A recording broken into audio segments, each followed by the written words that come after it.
frères et sœurs, bonjour et loué soit Jésus-Christ. Le compromis spirituel de ce matin nous parle des pièges, les pièges du malheur dans notre vie.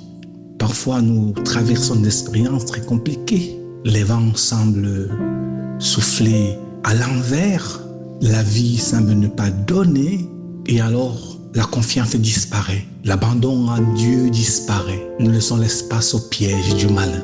Et le malin a trois pièges qu'il tend sur les marches de notre expérience de vie sur terre. La peur, le doute et la tristesse. La peur paralyse avant même que tu ne décides de t'engager. Peur d'échouer, peur du regard des autres, peur de rater ou de manquer. Oui, c'est un piège. La peur te fait croire que le danger est plus grand que Dieu et que rester immobile dans une situation de pesanteur, c'est être en sécurité. L'action, même petite, mon cher, ma sœur, détruit la peur. La décision de t'engager détruit la peur. Le malin, à travers la peur, déteste le mouvement, car ce n'est pas un esprit de timidité que Dieu nous a donné, mais un esprit de force qui nous fait vivre, influencer et agir au nom du Christ. Et il y a aussi le doute. Il s'infiltre après que tu aies entendu une promesse, entendu la confiance de Dieu. Soyez sans crainte, c'est moi. Et tu doutes comme Pierre va douter, comme chacun de nous parfois se trouve dans le doute. Et si ce n'était pas lui, Jésus, qui m'appelle, si j'avais mal saisi, mal discerné, alors je me laisse entraîner par une série de questions.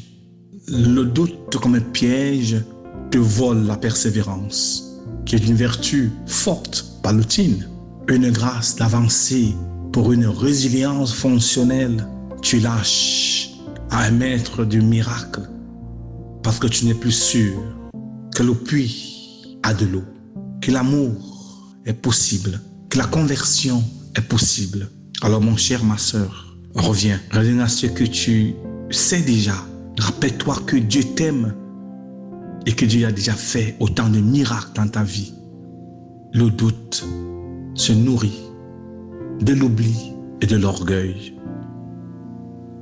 La tristesse, c'est la scène qui pleure une perte, mais celle qui s'installe, qui assombrit la vie et l'âme, celle qui chuchote, ça ne changera jamais.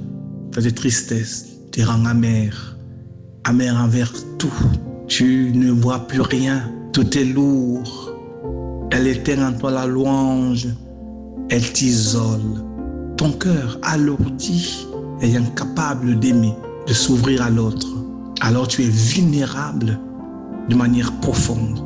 Ouvre ton cœur à la gratitude, à la voix qui te dit à l'intérieur: je t'aime, encore je t'aime, et je t'aimerai toujours. Dis non à la tristesse, non au doute, non à la peur, et tu vivras de la confiance, de l'abandon de Dieu. Alors qu'il te bénisse aujourd'hui, au nom du Père et du Fils et du Saint-Esprit. Amen. Sainte journée.